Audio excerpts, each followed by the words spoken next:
नमस्कार, मैं हूं विनय सिंह। आपका बहुत बहुत स्वागत है। और छात्र छात्राओं की एक ही क्वेश्चन इस समय में कि क्या उनकी उम्मीद जो थी वो पूरी होगी। और हमारा सवाल है सरकार से कि क्या छात्र छात्राओं के साथ बहुत बड़ा धोखा हुआ है। क्या नई सरकार ने सत्ता प्राप्त करने के लिए जो कमिटमेंट किया था उस कमिटमेंट से पीछे हट रहे हैं। हालांकि सरकार में शामिल कांग्रेस, सरकार में शामिल आरजेडी और दूसरे भी विधायक पहुंच रहे हैं मोरहाबादी मैदान, लेकिन क्या ये भी एक रणनीति है कि आप किसी प्रकार से समझा बुझा करके आंदोलन को तोड़वा दीजिए। क्यों नहीं सरकार के पास वो आवाज जा पा रही है जो बच्चों की आवाज है।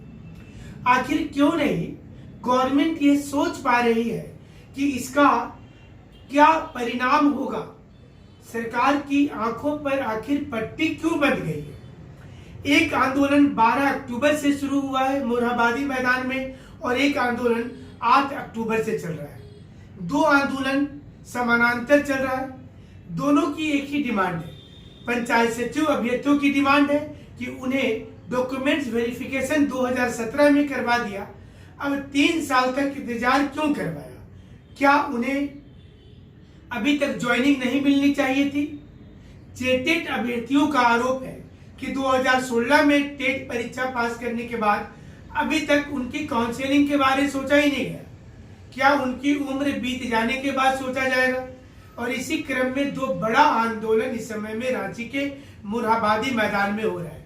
एक आंदोलन जेटेट अभ्यर्थी 2016 पास आउट वाले का हो रहा है, तो वही दूसरी ओर एक आंदोलन चल रहा है पंचायत सचिव अभ्यर्थियों का, जो परीक्षा लिखने के बाद डॉक्यूमेंट वेरिफिकेशन हो गया और अभी तक इसी इंतजार में बैठे हैं कि उनकी ज्वाइनिंग चिट्ठी बस आने ही वाली है। हर दिन बस एक ही दिमाग में बच्चों का ख्याल आता है कि बस ज्वाइनिंग चिट्ठी आने ही वाली है। परिवार के लोगों को वो इतना ही बताते हैं, समाज के लोगों को उतना ही बताते हैं कि ज्वाइनिंग चिट्ठी आने ही वाली है। लेकिन ये ज्वाइनिंग चिट्ठी कहाँ से चली है, कौन सी पोस्ट ऑफिस से आ रही है, ये तो सवाल परिवार के लोग पूछेंगे ना। तो ये जब सवाल पूछते हैं स्टूडेंट से तो वो क्या जवाब देंगे। वो क्या बताएंगे कि सरकार ने कमिटमेंट करके पीछे हट गई है, सरकार अब उपचुनाव लड़ने में व्यस्त हो गई है। क्या जवाब देंगे अपने परिवार को। यही कारण है कि बच्चे वहां पर रोते हैं। जब उनसे विधायक मिलने जाते हैं तो उनके दर्द को देख करके कि किस प्रकार से परिवार का एक एक बच्चा खुद सहारा है फैमिली का और उसके दर्द को समझने वाला कोई नहीं है। ऐसे में सरकार की मंशा पर साफ सवाल उठ जाता है। अब दुर्गा पूजा के बाद शिबू सोरेन जी, जो जेएमएम के सुप्रीमो हैं, राज्यसभा के सांसद हैं, 1932 के खातियान में कई बार स्टेटमेंट दे चुके हैं हाल के दिनों में, वो दुमका में रहेंगे। किसी प्रकार से जेएमएम को चुनाव में जीत मिल जाए, प्रतिष्ठा का प्रश्न है। वहीं दूसरी ओर स्टूडेंट्स भी अब तैयार हो गए हैं कि वह भी दशहरा के बाद अब दुमका में ही कैंप करेंगे, यानी कि 3 नवंबर तक वो भी दुमका में रहेंगे। वहां ना तो 144 धारा है, ना ही कोरोना फैलने का डर है, ना ही कोई रैली निकालने पर रोक लगा हुआ है, ना ही कोई सभा करने पर रोक है। ऐसे में बच्चों ने भी योजना बनाया है कि अगर दशहरा के पहले तक ज्वाइनिंग चिट्ठी नहीं मिल जाती, विजयादशमी तक में अगर ज्वाइनिंग चिट्ठी नहीं मिल जाती है, तो स्टूडेंट्स भी दुमका में कैंप करने लगेंगे।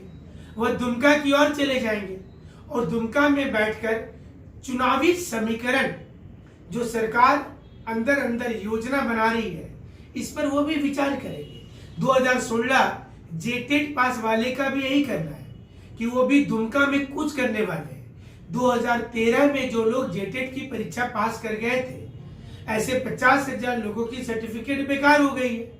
उसको 7 साल से 9 साल कीजिए या 15 साल कीजिए, संविधान में 7 साल से ज्यादा करने का प्रावधान नहीं है। पार्लियामेंट में हाल में इस पर बहस हुआ था। तो एक स्टेटमेंट जारी कर देना है कि हम 9 साल करेंगे, 11 साल करेंगे। आखिर ये सरकार कर क्या रही है। तो आप पिछले वर्ष का अगर लेखा जोखा देखें, सिर्फ योजना की घोषणा हुई है, कैबिनेट की कई बार बैठक होती है, लेकिन युवाओं के भविष्य पर चिंता नहीं होती है। हेलमेट चेकिंग पर सबसे ज्यादा ध्यान दिया जाता है। झारखंड में पुरानी सरकार और ये सरकार, दोनों सरकार का एक ही टारगेट होता है कि जो हेलमेट नहीं पहने हैं वो आतंकवादी हैं। उसके लिए पूरा कैबिनेट एक स्वर में कहता है हाँ ये सही है, कोरोना काल में किसकी इनकम नहीं है इससे मतलब नहीं है, गरीबी में लोग जी रहे इससे मतलब नहीं है, बेरोजगारी में झारखंड अव्वल नंबर पर खड़ा है ये भी बहुत साधारण सी बात है। लेकिन अगर आप हेलमेट नहीं पहने तो आपसे बड़ा कोई आतंकवादी नहीं है, आपको हजारों रुपया का फाइन काट देंगे। ये भी सरकार नहीं सोचती है कि जिस कोरोना का हर समय आप जिक्र करते हैं और 7 लाख नौकरी जो बोलते हैं कि मजदूर बनाए हैं, कितनी बड़ी बात है कि झारखंड में 7 लाख मजदूर की नौकरी मिली है, मजदूर की नौकरी मिली है। इससे बड़ा अचीवमेंट सरकार का क्या हो सकता है? 5 साल में 25 लाख नौकरी, एक साल में 5 लाख नौकरी का वादा करने वाली सरकार एक साल में 7 लाख मजदूर की नियुक्ति की है। आपके पास भी ऑप्शंस है, आप कहीं पर घर बन रहा है तो ईंटा उठाइए, मनरेगा में काम कीजिए, सड़क बन रहा है तो गिट्टी उठा करके दीजिए तो नौकरी तो मिल गए। वाह, सरकार का क्या क्या तर्क है कि 7 लाख को नौकरी दी है। जिनको नौकरी मिलना चाहिए वो बच्चे भीख मांग रहे हैं, जो एग्जाम पास करके सर्टिफिकेट लेकर बैठे हुए वो भीख मांग रहे हैं, जिनका डॉक्यूमेंट्स वेरिफिकेशन खत्म हो गया वो भीख मांग रहे हैं। और किसको दे दी नौकरी? 7 लाख लोगों को नौकरी मिला है, 7 लाख लोग मजदूर बने हैं। कितना बड़ा, ये लगता है कि कितनी बड़ी अचीवमेंट है सरकार की। जो वैकेंसी खाली है 1,87,000 नेट, 97,000 टीचर के पद, जेल विभाग में पद, जेलर का पद, कार चालक का पद, सिविल कोर्ट का पद, ऐसे कई वैकेंसी हैं, सचिवालय, सीजीएल वाले। ये सारी चीजों की अगर नियुक्ति शुरू हो जाती तो कितना अच्छा होता। क्या सरकार सब कुछ जानते हुए, एक होता है ना जो एक आपस में लोग बात करते हैं तो बोलते हैं कि इसको सब कुछ पता है, जानबूझ करके अनजान बन रहा है। तो क्या झारखंड की सरकार जानबूझकर अनजान बन रही है कि इन्हें कुछ जानकारी नहीं है? अब देखिए, दुमका में जब विद्यार्थी मिलने पहुंचे हेमंत सोरेन जी से, देवघर में जब विद्यार्थी मिलने पहुंचे हेमंत सोरेन जी से, तो वहां क्या बोला गया? वहां बोला गया कि रांची में जब हम लोग आएंगे तो आप बताइए, हमें तो पता ही नहीं था, हमें तो पता ही नहीं था कि इतनी दिक्कत आप लोगों की चल रही है। लेकिन क्या लगता है कि ये पता नहीं है? सोशल मीडिया हर कोई देखता है, आदमी ट्विटर तो देखते हैं ना, अखबार पढ़िए मत पढ़िए, ट्विटर देखते हैं कि? तो ट्विटर से भी तो पता चलेगा कि झारखंड में युवा की मांग क्या है, इनकी क्या डिमांड है, क्यों नाराज है युवा, आखिर क्यों वो यज्ञ करते हैं, क्यों यज्ञ में वो सरकार का स्वाहा कर रहे हैं, जेएसएससी का स्वाहा कर रहे हैं, क्यों? इसके पीछे क्या लॉजिक है? क्या जेएसएससी के साथ स्टूडेंट की जमीन जायदाद की लड़ाई है? क्या कार्मिक विभाग के साथ कोई पड़ोसी वाला लड़ाई चल रहा है? आखिर क्यों ये सब कुछ हो रहा है? क्योंकि सरकार मौन है, चुप है, जान करके भी कुछ नहीं बोलना चाहती है। और यही कारण है कि स्टूडेंट इतने नाराज हैं कि जिस सरकार को चुना था, खुलकर साथ दिया था, 1 साल भी नहीं हुआ और नाराजगी आ गई। ये सरकार को सोचना चाहिए। सरकार के मंत्री जो एसी केबिन में बैठ करके ट्विटर पर ट्वीट करते हैं ना, इन मंत्रियों को सोचना चाहिए कि 1 साल भी नहीं हुआ है, आखिर माया मोह बच्चों का क्यों भंग हो गया सरकार के साथ में। और ये अच्छे संकेत नहीं है। जितना ज्यादा इगोइस्टिक होगी सरकार, इतना ज्यादा नुकसान होगा सरकार को, क्योंकि ये राजतंत्र में भी राजा प्रजा का ख्याल रखते थे। और ये तो डेमोक्रेसी है, ये तो प्रजातंत्र है ही। इसमें अगर आप बात भी नहीं करेंगे और बातचीत करने जिनको भेजेंगे वो अपने मन से कुछ भी बोल करके आ जाएंगे, जैसा पिछले दिनों हुआ था कि जब इरफान अंसारी मौके पर पहुंचे तो उन्होंने बोल दिया कि पिछली सरकार का पाप है सारा नियुक्ति, हम इसका हेडेक क्यों लें। स्टूडेंट ने साफ साफ कहा है कि उनको किसी पॉलिटिकल पार्टी से मतलब नहीं है, ना तो बीजेपी को जानते हैं, ना जेएमएम को, ना कांग्रेस को, ना आरजेडी को।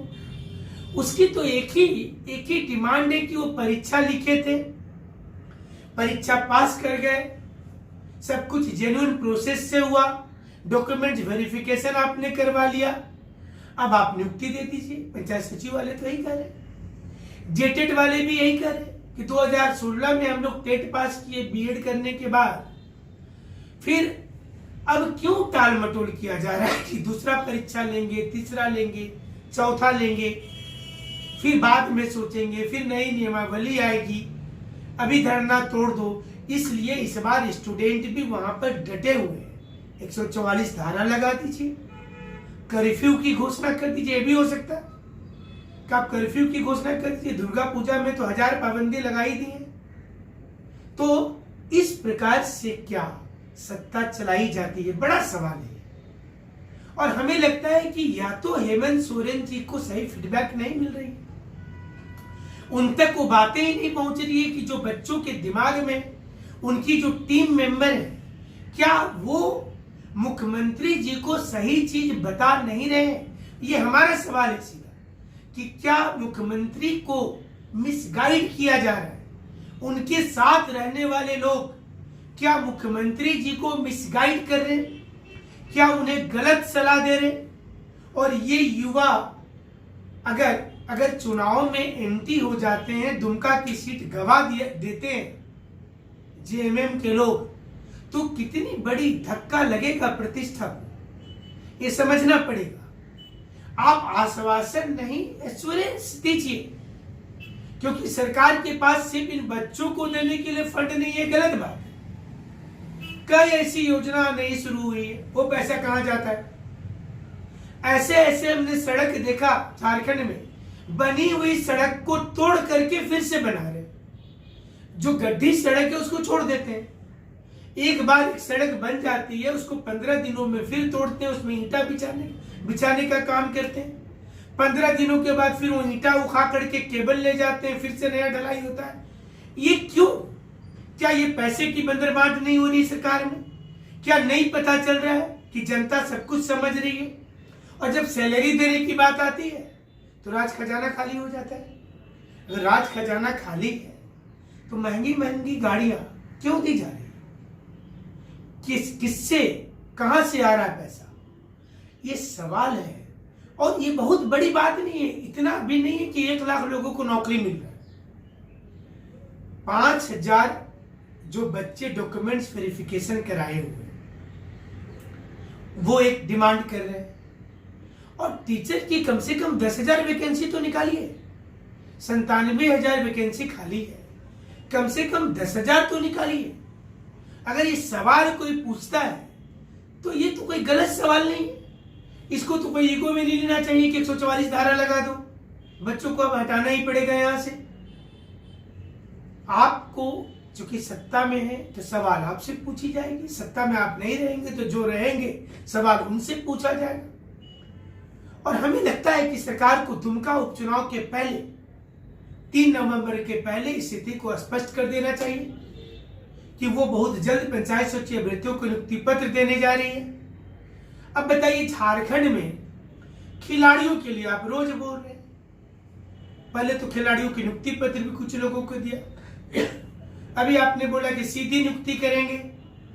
तो क्या अब स्टूडेंट तैयारी छोड़कर सारे लोग खेलने में लग जाए? जब गोल्ड मेडल लेकर के कोई आता है तो फिर वो ऐसे सब्जी बेच रहा है झारखंड में। बोलने को तो बोल देते हैं आप लोग, लेकिन ये समझना पड़ेगा सरकार के नुमाइंदे को, सरकार के मुखिया को, कि युवा को निराश मत कीजिए। युवा सवाल पूछता है तो उत्तर दीजिए।